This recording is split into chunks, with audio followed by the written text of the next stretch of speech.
பிதாவாகிய கடவுளிடமிருந்தும் அவருடைய குமாரனாகிய கிறிஸ்து இயேசுவிடமிருந்தும் நம் அனைவருக்கும் அருளும் சமாதானம் உண்டாயிருப்பதாக. ஆமென். காலை நேரத்திலும் ஆண்டவருடைய வார்த்தைகளை வாசித்து தியானிக்க தெரிந்து கொண்டிருக்கிற திருமறை பகுதி ஏற்கனவே நான் வாசித்த சுவிசேஷம் பகுதி மத்தேயு சுவிசேஷம் 14ஆம் அதிகாரம் 13, 14 ஆகிய 2 வசனங்களை மட்டும் நான் வாசித்து தியானிப்போம். இயேசு அதை கேட்டு அவ்விடம் விட்டு படவில் ஏறி வனாந்தரமான ஒரு இடத்துக்கு தனியே போனார்.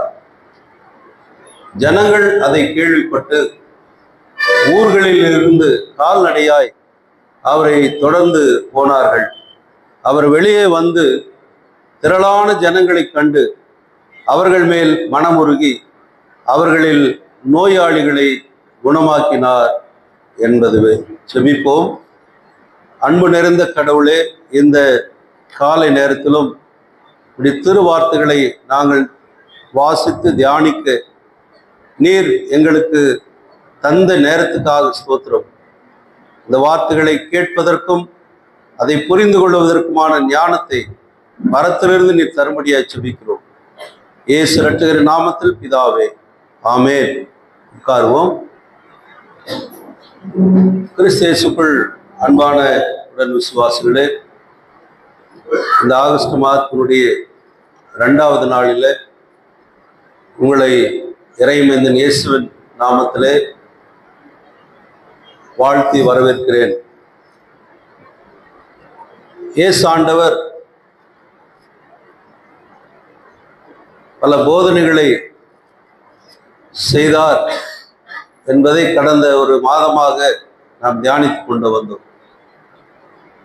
இயேசு ஆண்டவர் சிலுவையிலே மரிப்பதற்கு 1 ஆண்டிற்கு முன்பதாக நடந்த ஒரு அற்புதமான நிகழ்ச்சியை மத்தேயு சுவிசேஷகன் படம் எடுத்து காண்பிக்கிறார். இயேசு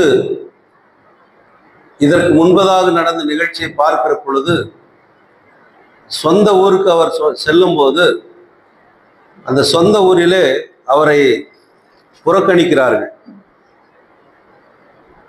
அப்படி புறக்கணிக்கிற அந்த மக்களை அவர் விட்டு அந்த சொந்த ஊரிலே அவர் எந்த அற்புதத்தையும் அதிகமாக செய்ய முடியாதபடி தடுத்தவர்களை விட்டு அவர் தனியே வருகிறார். வருகிறவருக்கு இன்னொரு அதிர்ச்சி. ஒரு அதிர்ச்சி என்ன? சொந்த மக்கள் அவரை ஏற்றுக்கொள்ளவில்லை. இவனுக்கு எங்கிருந்து இந்த வல்ல செயல்கள் வந்தது? இவன் தச்சனுடைய மகன் அல்லவா, யோசேப்பினுடைய மகன் அல்லவா என்றெல்லாம் அவரை ஏளனமாய் கேலி பரிகாசம் பண்ணினார். அடுத்த ஒரு அதிர்ச்சி செய்தி, திருமுழுக்கு யோவான் தலை வெட்டப்பட்டு மரித்தான் என்ற ஒரு செய்தி அவர் கேள்விப்பட்டார்.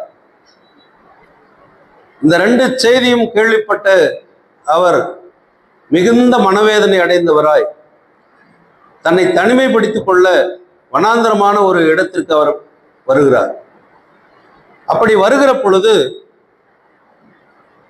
இந்த செய்தி ஜனங்களுக்கு சொல்லப்படுகிறது. அவர் செல்லுகிற இடங்களிலே அவர்களும் செல்லுகிறார்கள். கூட்டம் கூட்டமாக அவர்கள் இயேசுவை தேடி போகிறார்கள்.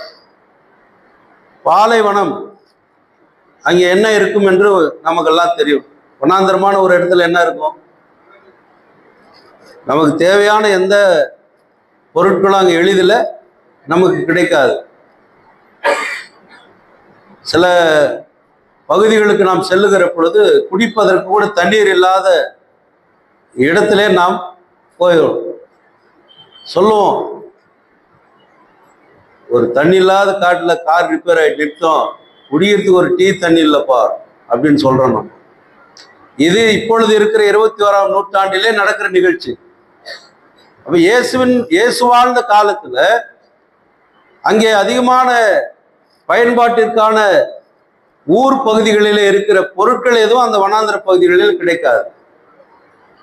அப்படிப்பட்ட இடத்தை தேடி கண்டுபிடித்து ஜனங்கள் ஓடுகிறார்கள், கூட்டம் கூட்டமாக ஓடுகிறார்கள். அப்படி போகிறவர்களுக்கு இயேசு பல போதனைகளை செய்கிறார். அங்கே இருக்கிற சில நோயாளிகளை குணப்படுத்துகிறார். அப்பொழுது அவர்களை பார்த்து அவர்கள் மேல் மனமுருகினார் என்ற ஒரு செய்தியை பதிவு செய்கிறார். அன்புக்குரியவர்களே, இங்கே இயேசு கிறிஸ்துவினுடைய இந்த மனமுருகுதல் உள்ளத்தில் எழுந்த ஒன்று, அது வாயில் வெளிப்பட்ட ஒன்று, அது கைகளிலே செயல்படுத்தி காட்டின நிகழ்ச்சி ஒன்று. இது மூன்றும் ஒன்றாகவே இருக்கிறது. நம்மிடத்துல யாராவது ஒருவர் தேவை கேட்டு வந்தால் நாம் என்ன செய்வோம்? ஐயோ, கொடுக்கணும்னு ஆசையா இருக்குதுப்பா, ஆனா என்கிட்ட இல்லையே, உள்பாக்கிட்டு தான் இருக்குது, ஹேண்ட்பேக்ல இருக்குது, உனக்கு கொடுக்கணும்னு ஆசையா இருக்குது, ஆனா என்னால கொடுக்க முடியல, இல்லை என்கிட்ட நீர், ஒரே வார்த்தை, மனசு இல்லை. ஆனால் இங்க நம்ம பக்தியா நம்ம என்ன செய்வோம்? பாட்டெல்லாம் பாடுவோம். மனதுருக்கம் நிறைந்தவர் மன்னிக்கும் தேவனே, மனம் இறங்கும் ஏசையா, இதெல்லாம் பாடி நீ மனம் இறங்கத்தில்லை. ஆனால் ஆண்டவர் இயேசு, அவருடைய குணம் என்ன? மனமிறங்கும் ஆண்டவர், மனதுருக்கம் கொண்ட ஆண்டவர். திரளான ஜனங்களை பார்த்து, இதற்கு முன்பே மத்தேயு 9:36 என வாசிக்கிற பொழுது, திரளான ஜனங்களை பார்த்து மேய்ப்பன் இல்லாத ஆடுகளைப் போல இவர் இருக்கிறார்களே என்று சொல்லி அவர்கள் மீது மனதுருகினார் என்று செய்தியை பதிவு செய்கிறார். அப்ப மனதுருகிற ஆண்டவர் என்ன செய்கிறார்? அங்க ஒரு அற்புதமான ஒரு நிகழ்ச்சியை நடத்துறார். மாலை பொழுது காலையிலிருந்து எல்லாம் உட்கார்ந்துருக்கிறாங்க. அவங்க தண்ணி குடிச்சாங்களான்னு தெரியல, சாப்பிட்டாங்களான்னு தெரியல. ஒரு 1000 பேர் 2000 பேர் கூடுற இடத்துல அவர்களுக்கு தண்ணீர் கொடுப்பது இந்த காலத்துல எளிது. எல்லாருக்கும் பாட்டில் தண்ணி இருக்குது, வாங்கி கொடுத்துடலாம். ஆனா அந்த காலத்துல அவங்களுக்கு எதுவுமே இருக்காது. எதில் கொண்டு போய் கொடுக்கறது? கிணச்சண்டையிலே போய் நிற்கிறார் இயேசு. ஒரு அம்மா குடம் எடுத்துன்னு தண்ணிக்கு நிற்குது. ஏமா குடிக்கிறதுக்கு கொஞ்சம் தண்ணி கொடுன்னு கேட்குறாங்க. அந்த அம்மா கொடுத்துச்சா? அங்க கொடுக்கறதுக்கான வழி இல்லை. பழைய காலங்களில் நம்ம ஊர்ல கிணத்தண்ணியில் அப்படி யாராவது கேட்டா என்ன செய்வாங்க? அந்த குடத்துல இருந்து அப்படியே ஊத்துவாங்க, 2 கையும் புட்டி அப்படியே நம்ம குடிக்கணும், அவ்வளவுதான். பாத்திரங்கள் இருக்காது. அதை குடித்த அனுபவத்தில் இருக்கிறவங்களுக்கு அந்த மகிழ்ச்சி தெரியும். ஏன்னா இப்போ கிணத்தையே காணும், அதனால அதுக்கு தெரியாது. நம்ம ஜெனரேஷனுக்கு அது தெரியாது. சில நேரத்தில் இந்த மாதிரி வனாந்தரமான பகுதிகளில் போனால் ஒரு சின்ன நீரோடைகள் இருக்கும். அந்த நீரோடைகளில் அதுல கொஞ்சம் அப்படியே கோரி என்ன செய்வாங்க? குடிப்பாங்க. ஆறு மீதுல யோசுவாவின் காலத்துல எல்லாம் நக்கி குடித்தவர்களும் உண்டு இல்லையா? நான் சிறு வயதிலே நடந்த ஒரு நிகழ்ச்சி ஞாபகம் வருகிறது. அதனால இந்த விடுமுறை நாட்கள்ல காட்டுக்கு விறகுக்கு போவோம். எங்க ஊர்ல அந்த பக்கம் எதிரில் ஒரு மலை இருக்கும், சிலுவை போட்ட ஒரு மலை, நீங்க பார்த்துருப்பீங்க. அந்த சிலுவை முதல்ல நான் தான் போட்டேன். ஆமா, அதனாலதான் இன்று வரை நான் சிலுவையில் அறைப்பட்டு கொண்டே இருக்கிறேன். வனத்துறை கூட எங்கள் மேல வழக்கு போட்டாங்க. அதை போட்டதுனால அப்புறம் அவங்களே காம்ப்ரமைஸ் பண்ணி எங்களை இனி இந்த பக்கம் வராதிங்கன்னு சொல்லி அனுப்பிட்டாங்க. ஆனா அதை அழைக்கவே முடியல அவங்களால. ஒவ்வொரு ஆண்டும் வாலிபர் சங்கம், கஸ்பா வாலிபர் சங்கம் போய் அந்த சிலுவைக்கு பெயிண்ட் அடிச்சு அதை மெருகூட்டி வருவார்கள். ஆனால் அரசாங்கம் என்ன செய்தது? தடை செய்து விட்டது. ஆனால் இன்றைக்கும் அதை என்ன செய்ய முடியல, அழிக்க முடியல. அப்போ அந்த விறகு எடுக்கிறதுக்கு நாங்கள் போகும்போது அங்கே பக்கத்தில் ஒரு பூ மரத்து ஜோனை அப்படின்னு ஒரு இடம் இருக்கும். நாங்கள் உள்ளே போயிட்டு வெளியே வரும்போது தண்ணி அங்கே ஒரு ஓடை மாதிரி இப்படி ஓடிட்டு இருக்கும். ஒரு குட்டையாக ஒரு நீர் உற்று தோன்றும், அதுலேருந்து அப்படி போயிட்டு இருக்கும் தண்ணி. வரும்போது நாங்கள் அங்கே தான் எங்களை அந்த விறகு சுமையை அங்கே வச்சுட்டு குடிச்சிட்டு வருவோம். வெயில் காலம், தண்ணீர் இல்லாத காலம். ஒரு சின்ன அந்த குட்டை மாதிரி இருக்கு, ஆனால் ஓடை இல்லை. என்னுடைய நண்பர் ஒருவர் என்ன செய்தார், வேகமாக முன்னால வேகமாக போறாரு. ஏன்னா அங்கே கொஞ்சம் தான் தண்ணி இருக்கும். முன்னாடி போறவங்களுக்கு கிடைக்கும், பின்னாடி வர்றவங்களுக்கு கிடைக்காது. ரொம்ப வேகமாக ஓடிட்டாரு. ஏன் இவர் இவ்வளோ வேகமாக போறாருன்னு எங்களுக்கு தெரியல. போய் இறங்கி அப்படியே சாஸ்திராங்கமாக படுத்து அங்கிருந்து கொஞ்சம் தண்ணி தான், அதை வேகமாக குடிச்சாரு. எப்பவுமே இந்த பாரத்தோடு போகிறவங்க, வேகமாக போகிறவங்க தண்ணி என்ன செய்யக்கூடாது, உடனே குடிக்கக்கூடாது. சாதாரண நேரங்களில் கூட நம்ம வீட்டுக்கு போனால் உடனே எடுத்து தண்ணி குடிக்கக்கூடாது, ஒரு 2 நிமிஷம் இருந்துதான் குடிக்கணும். இவர் வேகமாக போய் குடிச்சிட்டாரு. குடிச்சிட்டு எழுந்து ஒரு 2 நிமிஷம் கூட இல்லை, கபா கபா கபன்னு வாந்தி எடுக்கிறாரு. ஏன்பா இவர் வாந்தி எடுக்கிறாரு, என்ன விஷயம்னு கேட்டா, நாங்க போறதுக்கு முன்னாடி ஒரு மாட்டு கூட்டம் வந்துருக்குது தண்ணி குடிக்கிறதுக்கு. அந்த மாட்டு கூட்டம் இருக்கிற தண்ணியெல்லாம் உறிஞ்சி குடிச்சிட்டு அங்க யூரின் பண்ணிட்டு போயிடுது.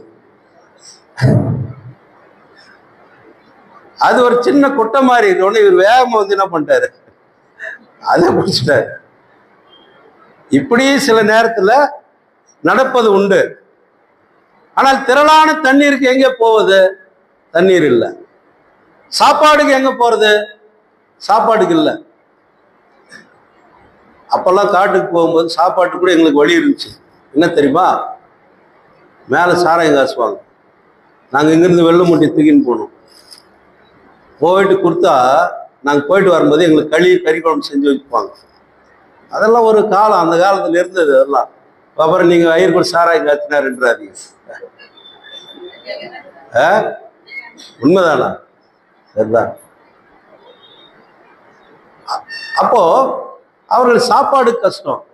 இப்ப ஆண்டவர் மாலை பொழுது ஆயிடுச்சு, அது சீடர்கள் இடத்துல சொல்றாரு, இவங்க ரொம்ப நேரம் உட்கார்ந்து இருக்கிறாங்களே சாப்பிடாம அப்படின்னு சொல்லும் போது சீடர்கள் சொல்றாங்க, அவங்கள அனுப்பிடலாம் ஐயா, போட்டோம், அவங்கள அனுப்பிடலாம்.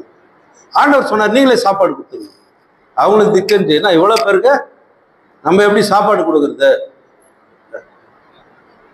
இந்த காலத்துல மாதிரி இருந்தாக்கா பிரேமு ஜெஸ்ஸி சாப்பாடு கொடுக்குமானா அதை பழம் கட்டி கொடுத்துடலாம்னா கொடுத்துருவாங்க. அந்த காலத்தில் கொடுக்க முடியுமா? எங்க போறது? அவன் கேட்குறான், 200 தினாரியம் செலவாகும். எவ்வளோ பேர் இருக்கிறாங்க, எவ்வளோ பேர் இருக்கிறாங்க? புருஷர் மட்டும் 5000 பேர். அப்ப பெண்கள் இருந்துறாங்க, குழந்தைகள் இருந்திருப்பாங்க, அவங்க குறைவாக தான் இருந்திருப்பாங்க. ஒரு 100 பேர் கூட இருக்கட்டுமே, குழந்தைங்களும் பெரியவங்களும், அதாவது பெண்கள். 5000 பேருக்கு எத்தனை மார்க்கா சாப்பாடு சார்? 5000 பேருக்கு எத்தனை மார்க்கா? மார்க்காவே 250 இருக்கும். யோசித்து பாருங்க. இப்போ ஏசாண்டவர் சொல்றாரு, நீங்களே கொடுங்க சாப்பாடு. அவங்க இவ்வளவு பேருக்கு சாப்பாடு கொடுத்து நாங்க எங்க போறது? ரொட்டி மீன் எதுவுமே போய் கொள்முதல் கொண்டு வர முடியாது. இன்னைக்கு ஈஸி, எல்லாமே ஈஸி. இன்னைக்கு சாப்பாடே காலேஜ் 2 டேக்ஸ் ஸ்டார் பிரியாணி தூக்கிட்டு வந்துடலாம், முடிஞ்சு போச்சு கதை. ஆனா ஒருத்தனுக்கு மட்டும் ஒரு நம்பிக்கை இருக்கு. அந்த ஒருத்தன் அப்பப்போ தலை காமிச்சு போற ஆள். அவரு அண்ணனை கொண்டு வந்து நான் மேசேவை கண்டேன்னு கொண்டு வந்து விடுவார். பிலிப்பை பார்த்து சொல்லுவார், நான் மேசேவை காத்து கொண்டா பார்த்து பண்ணார். இப்போ ஒரு சின்ன பையனை கூட்டு வந்து நிக்க வைக்கிறாரு. அவர் பேர் அந்திரேயா. அவர் சொல்றாரு, என்கிட்ட 5 அப்பமும் 2 மீன் இருக்குது. நாம என்ன செய்திருப்போம்? டேய் தம்பி, காமெடி பண்றேன்னு அது உனக்கே பார்த்தா, நீ போய் சாப்பிட்டு. குழந்தைக்கு தானே குத்த அமைச்சுக்கிறாங்க அவங்க அம்மா, சின்ன பையனுக்கு தான் குத்த அமைச்சுக்கிறாங்க. சின்ன பையன் எவ்வளவு சாப்பிடுவான்? இப்ப ஆண்டவர் என்ன சொல்றாரு, அதை என்னிடத்துல கொண்டு வாருங்கள் அப்படின்றாரு. அவங்க கொண்டு போறாங்க, அதை வாங்குறாரு. 2 கைகளையும் அதை வச்சு வானத்தை அண்ணாந்து பார்த்து பிதாவிடத்துல ஜெபிக்கிறார். ஜெபித்து அதை கொடுக்கிறார். இதை நீ என்ன செய்யுங்க, கொடுங்க. இதெல்லாம் நடக்கிற காரியமாயா? 5 அப்பத்தை 2 மீனும், ஆம்பளைங்க மட்டும் 5000 பேர் கொடுத்துருக்கிறாரு. இதெல்லாம் எதனா லாஜிக் இருக்காது அப்படின்னு நம்ம கேட்கலாம். ஆனால் இது உண்மையாக நடந்தது என்பதற்கு ஆதாரம் இருக்கிறதுன்னு சொன்னா 4 நற்செய்தி நூல் ஆசிரியரும் இதை எழுதியிருக்கிறார். மத்தேயு எழுதியிருக்கிறார், லூக்காவும் எழுதியிருக்கிறார், மார்க்கும் எழுதியிருக்கிறார், யோவானும் எழுதியிருக்கிறார். 4 பேரும் இதை கரெக்டா எழுதுறாங்கன்னு சொன்னா இது உண்மையான நடந்த நிகழ்ச்சி என்பதற்கு இதை விட வேற ஆதாரம் இல்லை. இதோ மத்தேயு இதுல இருக்கு, மார்க் 8ஆம் அதிகாரத்துல இருக்கு, லூக்கா 9ஆம் அதிகாரத்துல இருக்கு, யோவான் 6ஆம் அதிகாரத்துல இருக்கு. யோவான்ல ரொம்ப அழகா இருக்கு. என்ன தெரியுமா? 50 பேரா வரிசையா உட்கார வச்சாரு. வரிசைப்படுத்தி அவர்களுக்கு நேர்த்தியா இதை கொண்டு போய் கொடுன்றாரு. ஒவ்வொருத்தரும் கொண்டு போய் கொடுத்தாங்க. 12 கூடை மீதியானது. எவ்வளவு மீதியாச்சு? 12 கூடை மீதியாச்சு. அவங்க சாப்பிட்டு மீதியாச்சு. நம்ம போட்டு டேக்ஸை வலிக்கிறோம், டர் புறன்னு ஒன்று டேக்ஸ் வர ஆயிட்டு வர போலாம். வரிசையா உட்கார வச்சாருங்க. இலைக்கு பின்னால வரிசையா நிக்க வைக்கல யாரையும், வரிசையா உட்கார வச்சார். நாம பொறுமையோட நிகழ்ச்சிகளுக்கு போய் பொறுமையோடு சாப்பிடணுங்க. அப்பதான் திருப்தியா சாப்பிட்டு வர முடியும். அதை அடிச்சுக்க பிடிச்சிக்கின்னு போனா பொறுமையே கிடையாது. நம்ம பந்தியில மட்டும் நமக்கு பொறுமை கிடையாது. ஏன்னா நாம பழமொழியை வச்சுங்க, பந்திக்கு முந்துட்டாங்க, படைக்கு பிந்துட்டாங்க. அப்போ அதனுடைய இந்த மீனிங்கே போயிடுது. விருந்துக்கு உங்களை அழைக்கிறாங்கன்னா விருந்து சாலையில போகும்போது நம்ம என்ன செய்யணும்? பொறுமையோட நிதானமா அமைதியா சாப்பிடணும். போய் பாதியா பீஸா கொடுன்னு வாங்கி சோறை கீழே வச்சிடறாங்க, வேஸ்ட் பண்றாங்க. அது கூட தப்பு. நாளைக்கு நமக்கு ஒரு நாளைக்கு அந்த சோறு கிடைக்காம போகும். ஒருவேளை நாம சோறு இல்லாத நாட்களை நினைச்சு பாருங்க, நமக்கு சாப்பாடு இல்லாத நாட்களை நினைச்சு பாருங்க, நாம வறுமையில இருந்த நாட்களை நினைச்சு பாருங்க, ஒருவேளை கஞ்சிக்கு நாம எவ்வளவு கஷ்டப்பட்டோன்றதை நினைச்சு பாருங்க. பெரியவங்களுக்கு அது தெரியும், சின்ன இப்ப இருக்கிற ஜெனரேஷன் தெரியாது. தேவைகள் இருக்கிற இடத்துல ஏசாண்டவர் வந்து அவருடைய தேவைகளை நிறைவு செய்கிறார். அவர்கள் மீது கரிசனை கொள்கிறார். மனதுருகம் கொள்ளுகிற ஏசாண்டவர் அவர்கள் மீது இரக்கம் கொண்டு அன்பு கொண்டு அது சொல்றாரு. அவர் இதயம் என்னாச்சா இழகி போச்சுன்றார். இவங்களை பார்த்த உடனே, பசியில் இருக்கிற ஒருத்தர் பார்த்த உடனே அவங்க மனது, ஏசாண்டுடைய மனது என்ன ஆயிடுச்சா? எழுதி போச்சா. அன்னைக்கு குறைவான அப்பங்களை கொண்டு எலியா நிறைய பேருக்கு உணவு கொடுத்தாரு. ஞாபகம் இருக்கா உங்களுக்கு? அந்த நிகழ்ச்சியை இப்ப நாம் நினைவுபடுத்தி பார்க்கிறோம். ஒரு சட்டியில கொஞ்சோண்டு மாவு, இன்னொரு சட்டியில கொஞ்சோண்டு எண்ணெய். அது பஞ்சம் தீருகிற வரையில அப்படியே இருந்துச்சு. அள்ள அள்ள அது குறையாமையே வந்துச்சு. அட்சய பாத்திரம்னு சொல்லுவாங்க இல்லையா? அட்சய பாத்திரம். அத்தைதான் தூக்கி நம்மளும் அட்சய திருதின்னு போட்டான். வாங்க நகைக்கு குவியுமா வீட்டுல? குவிச்சு என்ன பண்ற எதை குவிச்சு என்ன பண்ற? நீ பிறர் மீது மனதுருக்கம் கொள், பிறருடைய தேவைகளில் நீ முன்னில். அவர்கள் உன்னை நகைகளை விட பெரிய அளவில் உங்களை நினைப்பார்கள்.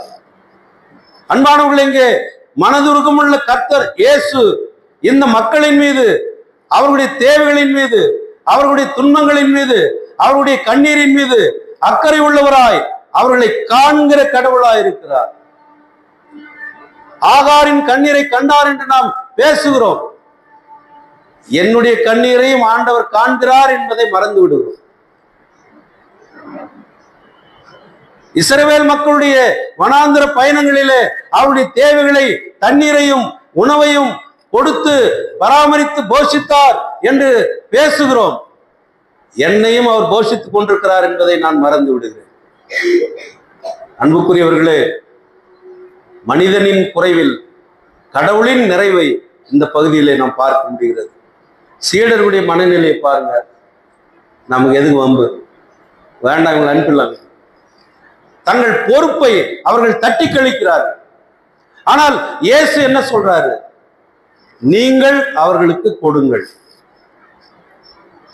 இப்ப உங்களிடத்துல சொல்றாரு ஆண்டவர், நீங்கள் அவர்களுக்கு கொடுங்கள்.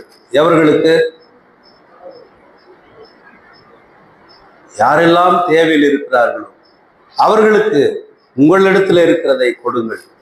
கடவுள் நமக்கு ஏராளமான வள ஆதாரங்களை நமக்கு கொடுத்திருக்கிறார். நேரத்தை கொடுத்திருக்கிறார், திறமையை கொடுத்திருக்கிறார், தாளந்துகளை கொடுத்திருக்கிறார், வரங்களை கொடுத்திருக்கிறார், பணங்களை கொடுத்திருக்கிறார், அதிகாரங்களை கொடுத்திருக்கிறார், பதவிகளை கொடுத்திருக்கிறார்.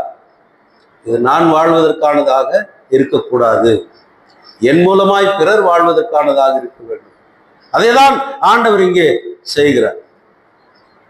சீடர்கள் தவிக்கின்ற அந்த தவிப்பு எல்லாருக்கும் தெரியும். ஏன்னா அவன் செஞ்சது கரெக்டு தான். அவன் அதை பொறுப்பை தட்டி கழிக்க முயற்சி செஞ்சது கரெக்டு தான்.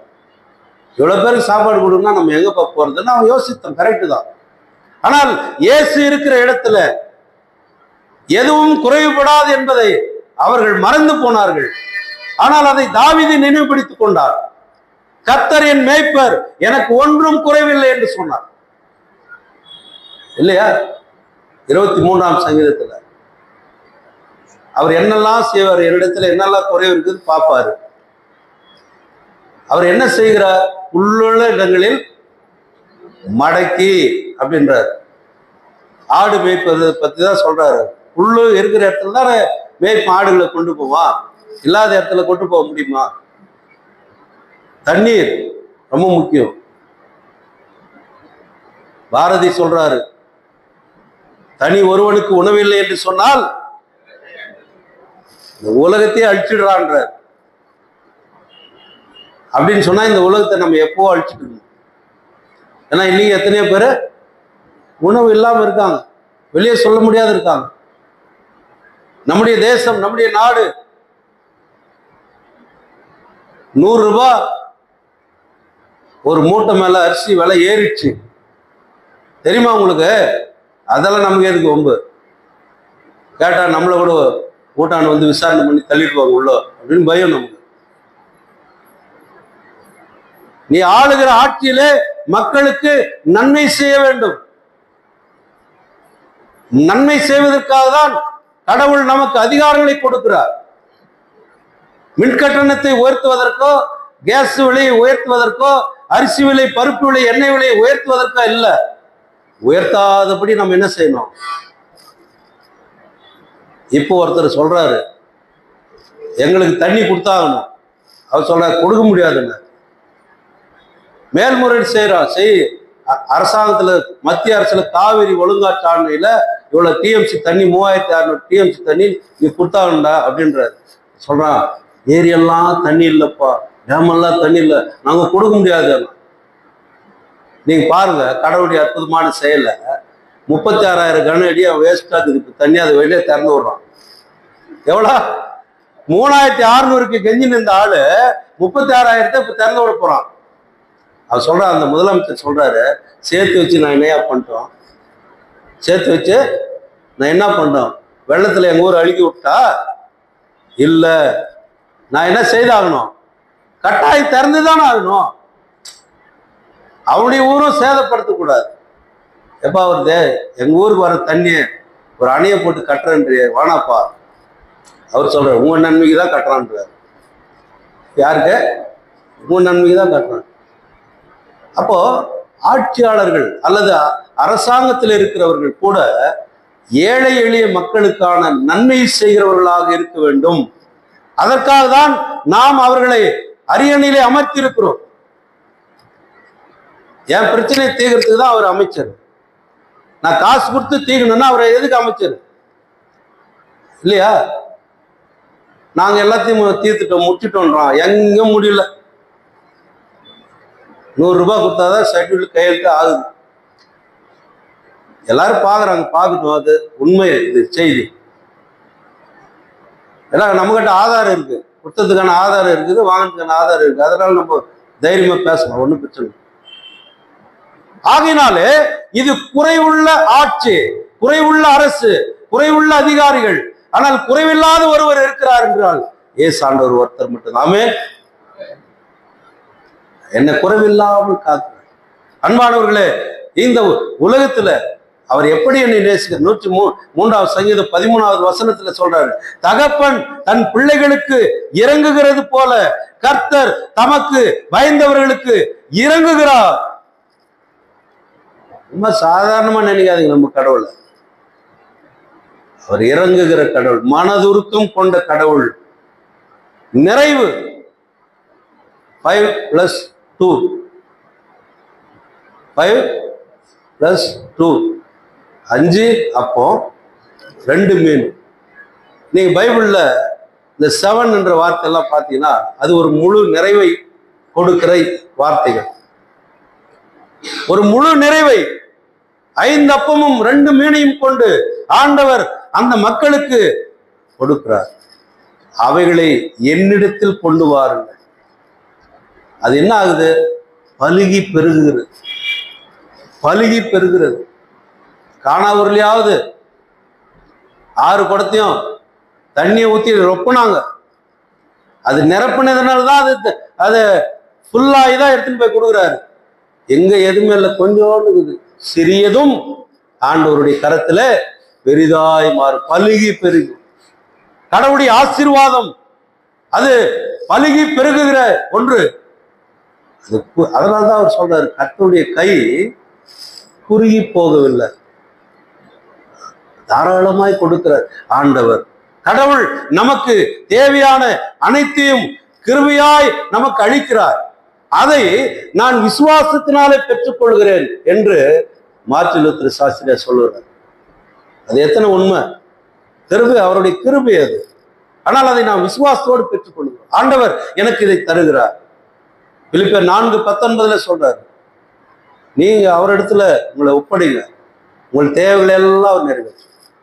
உங்கள் தேவைகளை எல்லாம் அவர் நிறைவேற்றும். அது மட்டுமல்ல, 1 கொரிந்தியர் 13 குறைவானது அவர் வரும்போது எல்லாம் நிறைவாயிரும்.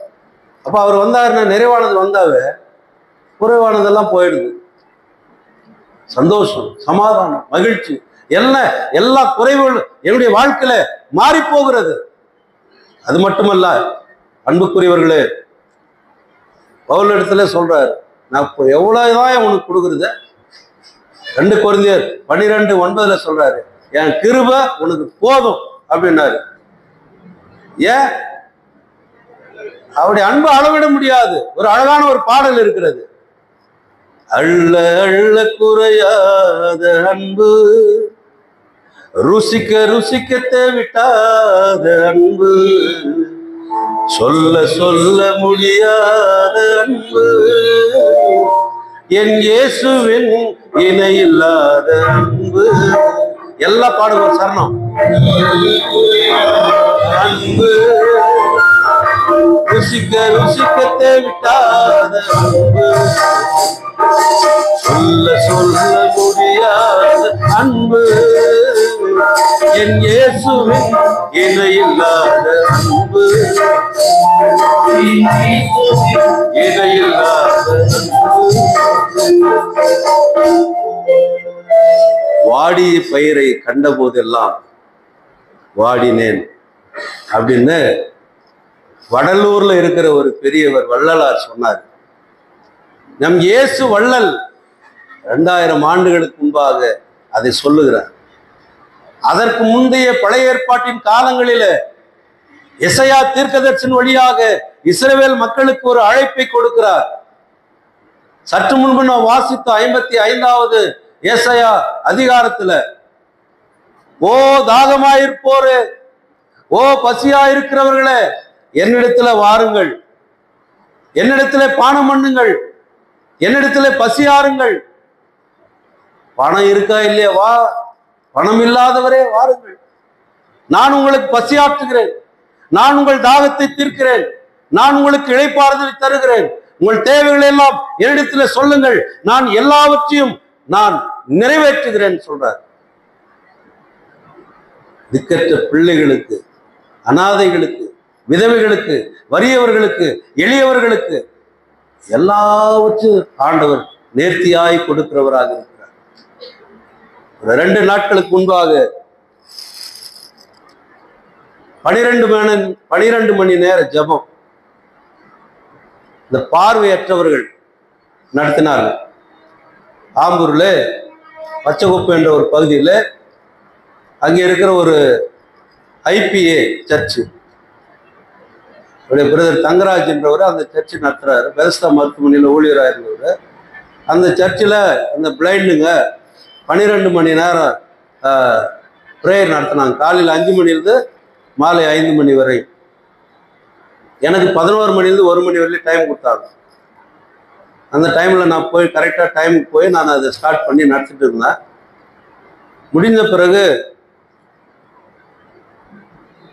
அவங்க ஏற்கனவே எனக்கு சொல்லியிருந்தாங்க, ஐயா எனக்கு ஏதாவது உதவி செய்யுங்க அப்படின்னு. அது முந்தின நாள் மாலையில் தான் நம்ம செக்ரட்டரி எனக்கு ஒரு 500 ரூபாய் கொடுத்தாரு. நான் ஒரு ஹவுஸ் விசிட்டிங் பண்ணால் அங்கே வந்த காணிக்கை அவர் எடுத்துன்னு வந்து எனக்கு கொடுத்தாரு. நீங்கள் ஹவுஸ் விசிட்டிங் காணிக்கை உனக்கு தான் ஐயா வச்சுக்கோ, அது என்கிட்ட இருக்குது.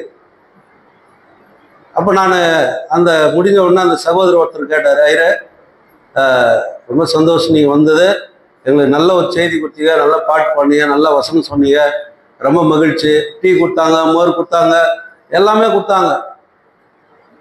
அப்போ நான் சொன்னேன், என்னிடத்துல உங்களுக்கு கொடுப்பதற்கு எதுவுமே இல்லை.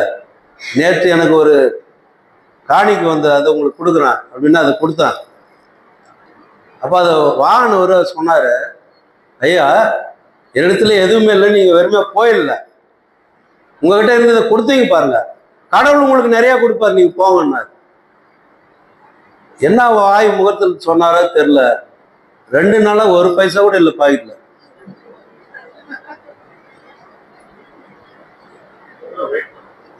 தலைவர் சொல்றாரு, வரும், வெயிட் பண்ணுங்க. ஏன் நான் சொல்றேன்னா, நம்பிக்கை இழக்கிறதுக்காக சொல்லல. கடவுள் நிச்சயமாய் அதற்கான பலனை கொடுப்பார். ராத்திரியே கொடுத்துட்டாருன்னு வச்சுங்க, அதை சொன்னா அது ஒரு பெரிய இஷ்யூ ஆயிடும். வானா சொல்லணும்னா சுந்தரண்ணா வானா இல்ல, கடவுள் சொல்லுவாங்க இல்லையா, விளையாட்டுக்கு சொல்லுவாங்க, கடவுள் இருக்காரு குமார் அப்படின்வாங்கல்ல, அது உண்மைதானே. நம் தேவைகளை அவர் அறிந்திருக்கிறார். என் தேவை என்ன என்பது அவருக்கு தெரியும், அவர் கொடுப்பார், நாம் காத்திருக்கணும். 2வது நான் சொல்றது உங்களுக்கு என்னன்னா, கடவுள் உங்களுக்கு கொடுத்ததை சக மனிதர்களோடு பகிர்ந்து வாழணும். அதை விட சிறப்பானது இந்த உலகத்துல எதுவுமே இல்லை. நீ நல்லா சிந்தித்து பாருங்கள். இந்த அன்பு சகோதரன் பாரிவேந்தன் 31ஆம் தேதி அவர் ஓய்வு பெற போகிறார். ரிட்டைர்மெண்ட் அன்னைக்கு வணிக வரித்துறையினுடைய மிக ஆளுமை மிக்க ஒரு தலைவனாக பணியாற்றினவர். 1 ரூபாய் லஞ்சம் வாங்காம எல்லா மக்களிடத்திலும் செல்வாக்கு பெற்ற ஒரு மனிதன். அது சொன்னாரு, இங்க வந்த மாலையை விட 3 மடங்கு மாலை இருந்துதாங்க. நேற்று நீங்க பாத்தீங்கன்னா அந்த கல்லறையில் எவ்வளவு மாலை இருந்துச்சு, அதை விட 3 மடங்கு இருந்துச்சா சென்னையில மாலை. அவ்வளவு அந்த அலுவலகத்தில் இருந்த அத்தனை அதிகாரிகளும் வந்துட்டாங்க. ஒரு நேர்மையான மனிதன், தன் மகளுக்கு கற்றுக் கொடுத்திருக்கிறார் எல்லாவற்றையும். அந்த மகள் ஓயாமல் அழுது கொண்டே இருக்கிறாள். அவளுடைய அழுகை அங்க இருக்கிற எல்லாரையும் அழ வைத்தது. அவருடைய நண்பர்களுடைய அழுகை அதை விட எல்லாரையும் அழ வைத்தது. அன்பானவர், எல்லாருக்கும் உதவி செய்கிறவர், நிறைய ஒரு செல்வாக்கோடு வாழக்கூடியவர். ஆனால் ஒரு எளிமையான மனிதனாக அவர் எதை எடுத்து போனார்? இப்போ அவர் வைத்து போனது ஒரு செய்தி என்ன தெரியுமா? அவர் எல்லாரிடத்திலும் அன்பு பாராட்டினார். இதுதாங்க செல்வம், நமக்கு வேற எது செல்வம்? இதுதான் நம்முடைய பெருமை. வாரி இறைத்தான், ஏழைகளுக்கு கொடுத்தான், சமூகத்துல அவன் உயர்வாக்கப்பட்டான். நீ எல்லாத்தையும் வச்சுன்னு நான் அதை தான் சொன்னேன். நான் நண்பர்களை சொல்லுவேன், நான் பேசும்போது, என்னை தூக்கிறதுக்கு 4 பேர் வரணும்யா, என்னை தூக்கிறதுக்கு 4 பேர் வரணும். வருவாங்களா? நீங்க சிந்திங்க. சொந்தக்காரன் வரமாட்டான், யாரும் வரமாட்டாங்க. இருக்கிற வரையில எல்லாம் வருவாங்க, இல்லாத போது யாரும் வரமாட்டாங்க. நேற்று ஒரு செய்தியை பார்த்தேன். ஒரு திரைப்பட நடிகர் ஒருத்தர், அவர் பாய்ஸ் கார்டுல வீடு இருந்தாராம். இப்போ முதியோர் இல்லத்தில் இருக்கிறார். யாராவது நீங்க படிச்சீங்களா, இந்த யூடியூப்ல பாத்தீங்களா, ரீல்ஸ்லன்னு தெரியல எனக்கு. நான் யோசித்து பாருங்க, மனிதனுடைய வாழ்க்கை என்ன பாருங்க.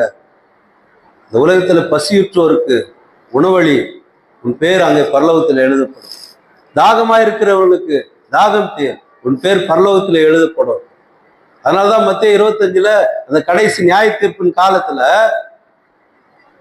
அவர் 2 குரூப்பு பிரிச்சுட்டு சொல்றாரு, என் பிதாவினால் ஆசீர்வதிக்கப்பட்டவர்களே நீங்க எல்லாம் உள்ள வாங்கன்னு கேட்டாரு. அவங்க, நாங்க எதுக்கு உள்ள வரணும், நாங்க என்ன செய்தோம்? அவர் சொல்ற வார்த்தை என்ன? நீங்க பசியா இருந்தா நீ பசியாச்சுனீங்க, தாகமா இருந்தா நீ தண்ணி கொடுத்தீங்க, நான் ஆடை இல்லாம இருந்தா ஆடை கொடுத்தீங்க, நான் சிறையில இருந்து வந்து பாத்தீங்க, நான் நோயாளி இருந்தேன் நீ வந்து விசாரிச்சீங்க, நான் காவலில் இருந்தேன் என்ன விடுவித்தீங்க. இதெல்லாம் சொல்றாரு பாருங்க. அப்படியானால் இங்கே ஆண்டவர் இந்த உலகத்துல நமக்கு போஷிப்புகளை தருகிறார், எல்லா ஆசீர்வாதங்களையும் தருகிறார். இந்த இயேசு ஆண்டவர் அப்பத்தை விட்டு சீடர்களிடத்தில் சொல்லுகிறார், இது என்னுடைய சரீரம், இது என்னுடைய ரத்தம், என்னை நினைவு கூறும்படி இதெல்லாம் செய்யுங்க. அவரை நினைவு கூறுவதற்கு நாம் இங்க வந்திருக்கிறோம். எதை நினைவு கூறுதல்? அவர் எனக்காக சிலுவையிலே